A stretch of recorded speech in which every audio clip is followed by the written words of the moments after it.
Hello and welcome back to the SWAN Pricing Show. My name is Filip Vucic. I'm a pricing mentor. I am Filip Zolota. I am business mentor. And today we're circling back to something that we talked about before, which is scope creep.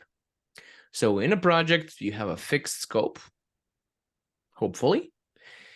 But in order for it to stay fixed, there are actually many facets of it which need to be understood by both you and the client, so that if some creeping happens, if some movement happens, you both know, oh yeah, and this is covered by our deal in this kind of way, right?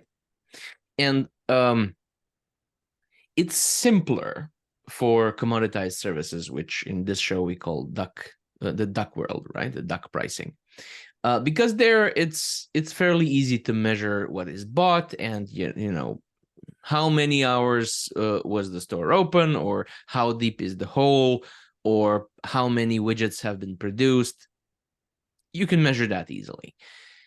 With more complicated stuff that relies on expertise, which in this show we call the SWAN pricing, it's not that easy, because what you're delivering is some kind of an ideal future state that the client wants to be in, but maybe he didn't really mean it like that, and maybe he also thought that he would be getting some documents that you weren't planning on writing, or he thought this and you thought that, and it's much less tangible, so it's much more prone to misunderstandings, right? Mm-hmm. So today we're going to go through 6 different types of scope creep, specialized ones. You'll see why and how. So we're going to name them, and we're going to describe them using a somewhat humorous example of, but simple. So let's say that the project was, you need to deliver 2 cows to the client, right? And the simplest one that you have to defend from is the classic scope creep, which is you said 2 cows, but during the course of the project, the client decides that they would actually like 3 cows, right? And so can you give like more of a real life example of scope creep? So straight up scope creep. Yeah, absolutely. That is something which you can see all the way the expertise-based business. But let's take, for example, the development. You have the initial project scope, and then scope creep happens because people are simply, as they go for the development and everything, new ideas come up, etc. And it's normal, it's okay. But the point is, you need to make the proper documentation for it and put it for later stage and iteration. Simply afterwards, when the production is ready, we go in production, and that's it. That is a very common situation. The problem is a lack of communication, and people are just accepting, the company who delivers the solution, they're just accepting the upcoming ideas, inquiries, requests. Yeah, we can do it. It's not a problem that we can or cannot. In which specific stage, what is the exact time and financial estimate necessary, and what are the prerequisites? So we can do that. What is often happening, the clients are cumulatively putting additional features, for example, on the stockpile. The company who is delivering a solution, they're just confirming, yeah, we'll be doing that, but the estimated delivery time stays the same. Yes. No, it's so wrong. And what happens? You have the geniusly simple example of scope creep. Yeah, additional features that were not in the initial scope. Non-existing one, and you have in the end unsatisfied customer. But whose fault that is? It's yours as a professional, yes, and the expert, because you should be communicating in all relevant steps as you go. What is happening? What are the triggers? What is the aftermath of specific case and scenario, especially new one happened within the project. New ideas could be acceptable. Yeah. However, one of the roles of the expert is to defend the goal. So there could be a new idea which is cosmetic, which is, nice to have. However, it in no way, shape, or form leads to getting to the goal faster. It actually detracts from it. So one of your roles is to defend the scope, and that needs to be like in your contract. One of your roles is to defend the goal. And if something is a really good idea, but it doesn't add to the goal, doesn't further the goal, then it needs to go into phase 2 or next project or whatever, right? And if it does, this is great. It could, a new idea developed in the middle could technically lead to getting to the goal faster, and that's okay, but only then, right? So no 3 cows. You can have a cow and a goat because that's what you actually wanted, and if this is communicated within bounds, yes, great, not a problem. But this needs to be addressed, right? Okay, great. So second one, it's a more specialized type of scope creep. It's called business creep, which, going back to our cow example, is the client says, yes, we meant 2 cows, but we actually need them like minced. We want them delivered as hamburgers, right? Poor cows. Anyway, because something in their goal shifted, somebody in some boardroom or something didn't really think this was going to be delivered, and now that it's going to be delivered, they actually think this doesn't fit the strategic plan, or it doesn't fit the budget, or doesn't fit something, and now the business changes, right? Now this can be pretty toxic, because I've seen projects, especially in IT, where the client made up their mind differently 17 times on one table. So we actually don't need these, we need those. No, not that, not those, these. And of course, it was really important that the project was done in time, because it was subsidized by the European Union and something. And this needs to be defended against. This needs to be very, very firm in the contract that the stated goal is the goal. And if that changes, that's not something that can be laid upon the expert, right? That's not something that we can defend against, right? So if need be, the project needs to be discontinued, that's okay. Pay for what is done. That's completely fine. That happens. That is life. However, saying to the company that delivers, you are now late because we have no idea what we want, is not acceptable. And that needs to be, it's way too late to start talking about that once that happens. That needs to be clear from the beginning, right? Right. Do you have an example of business creep? Absolutely.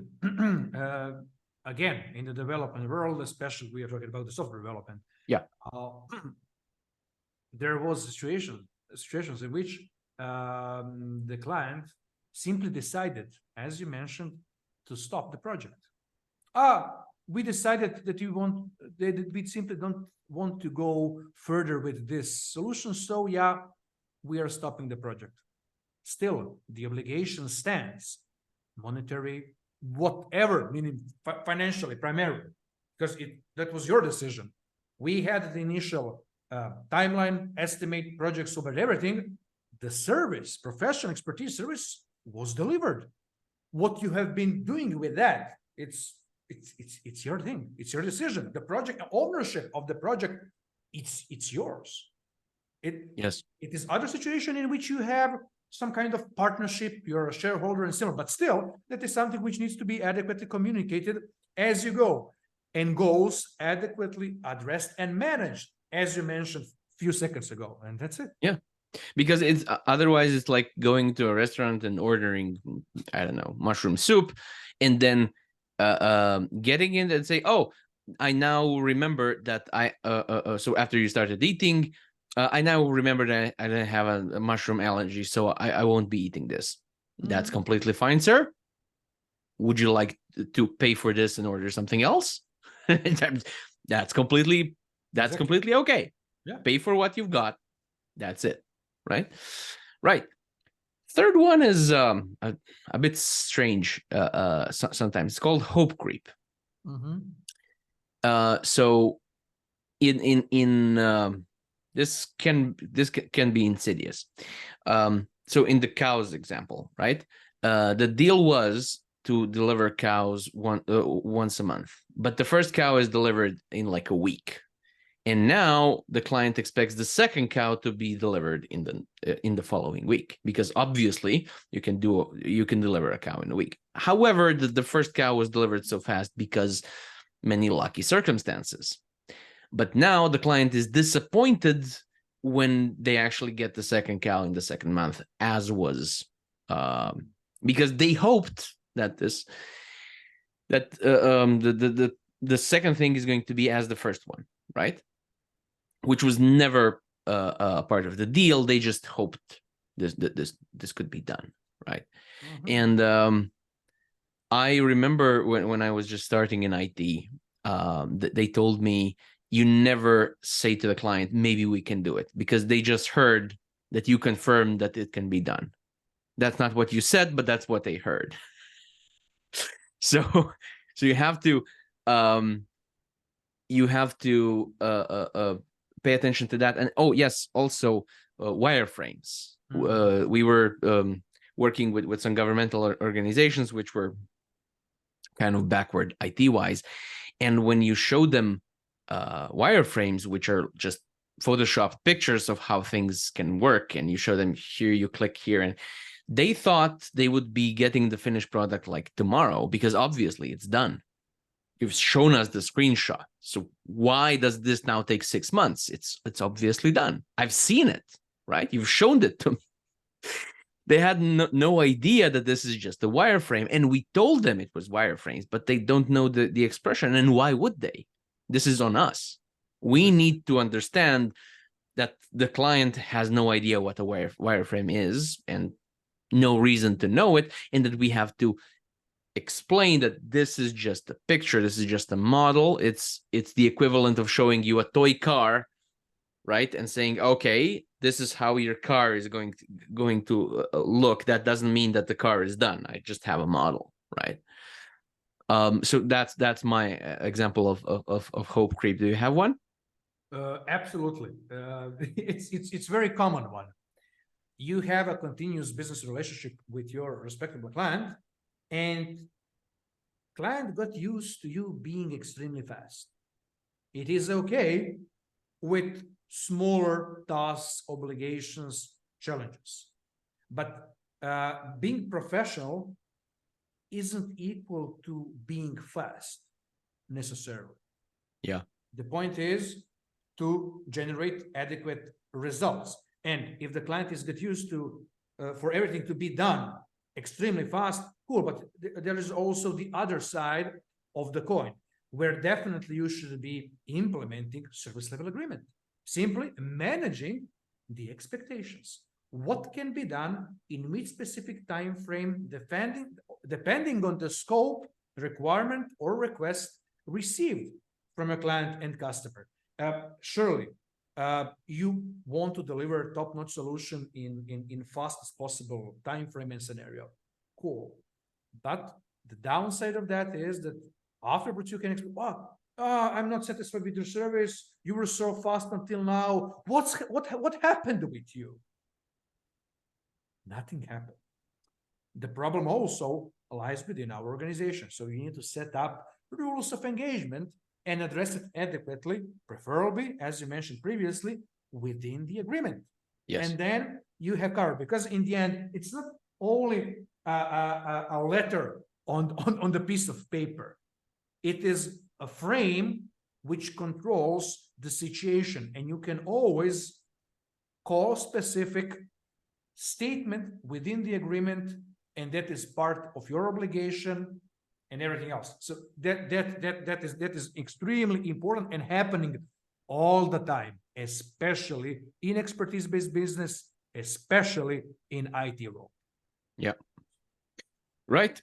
So the next one, and I think the last one that is caused by clients, is straight up feature creep. So in the 2 cows example, the client is happy to receive two cows, provided that they can give goat milk as well. You know? Because that is expected. That is normal stuff. Yeah. Yes. That goes without saying, right? That goes without saying, because my goat milk. yes, you've seen the goat in our logo, so you should have, you know. So it's very similar to scope creep, but it's usually about something that that went without saying, quotes, right? Some expectation that was never so it wasn't added so much that it just simply wasn't adequately communicated, right? And the way I was taught to deal with this was through promemoria emails. So whatever we had fun scoping this on the day of the negotiation, right? And whatever I heard that they wanted to get out of that, so what we talked about last time, so all of the results, all of the new options, all of the relief or the tools, those got written down. And then I turn that into an email, and I say, and this is important, if I misunderstood or omitted something, please correct that, right? And usually they don't read that email, or they skim it. And then they don't reply on it, or they reply it like it's fine. But even if they don't reply it, the question was, if there's something that I misunderstood or omitted, it's now on you to tell me. Exactly. Right? Or be quiet forever. That's the quiet part. Your table is clear. You did your stuff. So if it turns out that a couple of months down the line, yes, but I wanted you to spell check it as well, or something like that. I have it. I have let's say a document. I have it on good faith that this is everything that you wanted. And that's what you got. If you wanted it something else, I asked you, have I omitted something? I asked you, have I misunderstood something? So I wouldn't have misrepresented it on purpose, but maybe that happens because, you know, my picture in my head, it could be different than the client's picture because our contexts are. But is it in the email or not? And if it isn't, that's not on me, right? So it doesn't work perfectly, but it works much better than you know. Well, you should have known that. Nope, I asked. How do you deal with that? Yeah, and also it kind of controls the potential damage out there, because especially if you have more people involved, a chance of miscommunication or lack any kind of information, yeah, surely the chances are bigger. I like this one specifically. Why? Because if you're very focused in detail about meeting minutes and everything else, you can always, it's not any kind of superiority. It's having control of the situation. What always made me laugh in the conversation, and when we were receiving any kind of potential objections from the client, something this, something that, blah, blah, blah.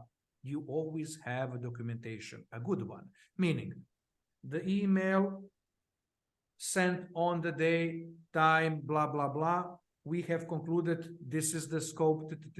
If you have the reference and pinpoint that reference, and you can roll back to that easily, you'll be in a positive way ghosted, meaning in most situations, when clients are trying to enter the rent mode, they're starting, you're stopping it, meaning having having control of the situation. After this, you are being ghosted, and 2 days later they're going, for example, Philip, yeah, thank you, you helped me remind, and live. Oh, that's what it was, right? Exactly. Right. In case you didn't had Mhm. any of that, Mhm. you have a problem.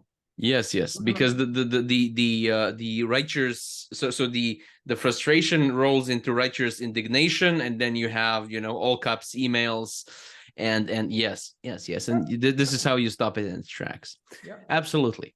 So the last two types of scope creep don't come from the client; they come from us. The call is coming from inside the building. Yeah. The first one is called scope seep, or effort creep, and that is when we add stuff that nobody asked us about, nobody asked for, because we want to do a good job in our own eyes, or we want, so you know, I can't be doing that without doing this. So in our two cows example, we also decide that we need to deliver a sheep that nobody asked for. We're not charging for it. So here's the two cows and here's the sheep. Why? Because that's better. Yeah. I know why that's better, right? And while the client is not going to complain about that, usually, it diminishes profitability. Yeah. Right? It diminishes profitability. It thins out the margins. It does all sorts of bad things that nobody's going to be thankful for, because nobody asked for it, and mostly nobody sees why is this good. So okay, thanks for the sheep, I guess, but why? Sheep is a part of the package. Thank you. Yeah, Awesome. I like it. okay, yes. Yeah. People think that clients are going to be thrilled about it. Usually they don't get it. It's, you know, who asked you? Okay, thanks, I guess. Right? You can actually so heaping on value like that, it kind of has an opposite effect. Sometimes you look desperate, you look like, here, have, and that, and this, and this, and this, I really want you to be happy. I would be happy with what I ordered. Exactly. Right? It's just, if you got your order in McDonald's and you also got, you know, 17 pies, because they want you to be happy, so you would be really suspicious on why they're doing You that. won't be probably later eating any of that. Yeah, not only the pies, but Yes. the main meal. So how do you guard against yourself? How do you guard against effort creep? Yeah, it's quite simple. You set up the delivery standards in that respectable manner, and that's it. I always agree and confirm something like the extra value, but that can be done not necessarily with this. Some extra mile, it's fine, but just throwing onto the client additional stuff and additional, yeah, that communicates only neediness and you being desperate, and it's a roadway to nowhere. As you said, nobody will be more happy. And also, what is the problematic and opposite side? What's happening? You are coming to your client with the expectation, they didn't appreciate that. They're assholes. No, it's your problem. It was your decision to give them extra while nobody asked for it. Yes. It's simple as that. Because they don't understand that sheep. Why that sheep is in this story, why we needed only two cows. And that's it. Exactly. And this is even more prominent in the last type of creep that we're going to talk today, and the only one that is not called creep something, which it's called gold plating. And this is when you arbitrarily, so you add something, like you can deliver two cows, but you decide that those cows need to be delivered in fitted tuxedos, right? Because that's more elegant. Yeah. Doesn't make any sense, but you know, you decided, and it then you try extra to value. Adds the value of the cow. And then you try to charge client for it, because you know, I spent so many hours on this. It had so many additional. Do you have any idea how much it costs to dress a cow into a fitted tuxedo? So this is also something that happens, and this is so the feelings of ungratefulness and so bad like mojo flows when this happens. So gold plating is adding. It doesn't have to be cosmetic. It can be so it can be in software development. It can be clean code. This is great, but if it took you twice the time to do that, don't expect the client to pay for it. Exactly. And when that happens, quite often, when there is a missing element, the balance. For example, when business cooperation is stopping for any kind of reason, and before that you didn't actually had the balance. So the recipient side, okay, we paid for it, we received the service, thank you, and bye-bye. But the giving side, the expert who was doing some, yeah, but you don't remember when we did this and this and this for you. Still, similar as the effort creep, it was your decision. Yes. It was your decision to give it away, and now you are brushing with that my nose. Why? The example that I've given for a long time ago, but I remember it was so there was this hairdresser that went and finished MBA, which was expensive and it took a long time and took a lot of effort, but has nothing to do with the hairdressing. And then she wanted to charge higher prices because now she has an MBA. And usually people with an MBA charge more. Yes, if their work has anything to do with the knowledge, but here that's just gold plating, right? That has nothing to do with the value. So there could be other things that she could have finished that have something to do with hairdressing, but this doesn't. She would be much better at dealing with the business of her hair salon, which is great, but has nothing to do with the clients come to her for, right? So this is, in this instance, this is just gold plating, right? And the clients were mostly appalled by her even asking, because who cares, right? That's it's sometimes hard to hear when you had considerable costs and this and that and the other, but this is why you ask first, right? You ask first. You ask, okay, if I had an MBA, would that be worth more to you? And people give you confused looks, then you may still go through it because you want to achieve that, or maybe you want to transition to something else, or maybe you want to get an investment and employ for the hairdressers and do something creative with that whole concept. But you cutting hair, no, it has nothing to do with an MBA. So that would be a gold plating example. So we went through scope creep, business creep, effort creep, hope creep, feature creep, and gold plating. I hope that was not too much, but I think it illustrates just how finicky, just how easy to mess up the scope is, right?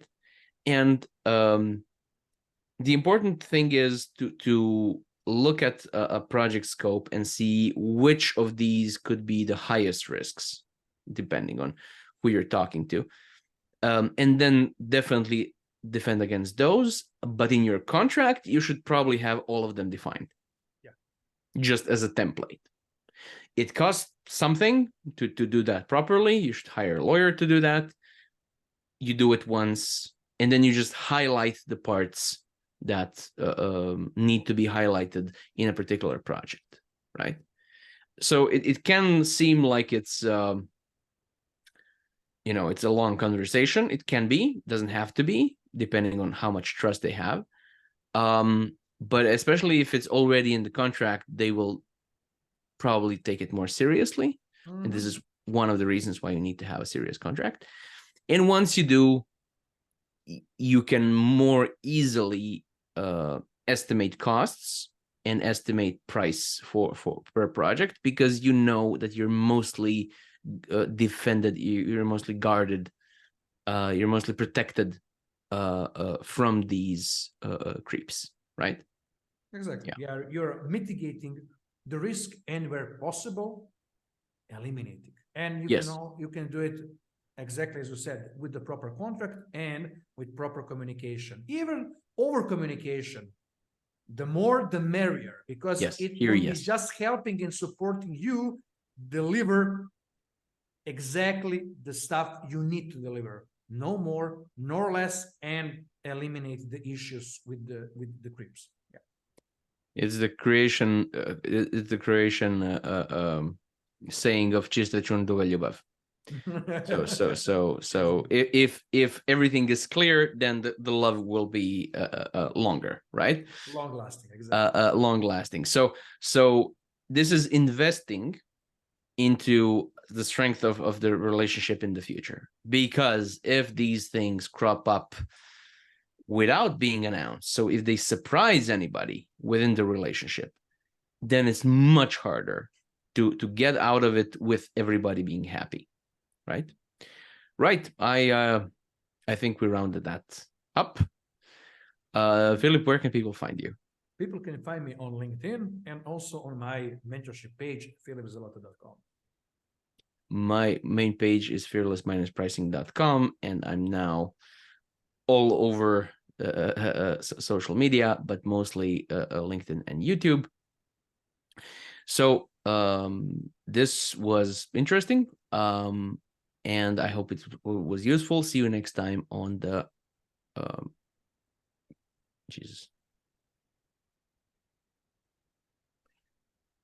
SWAN Pricing Show. See you. Take care. Bye.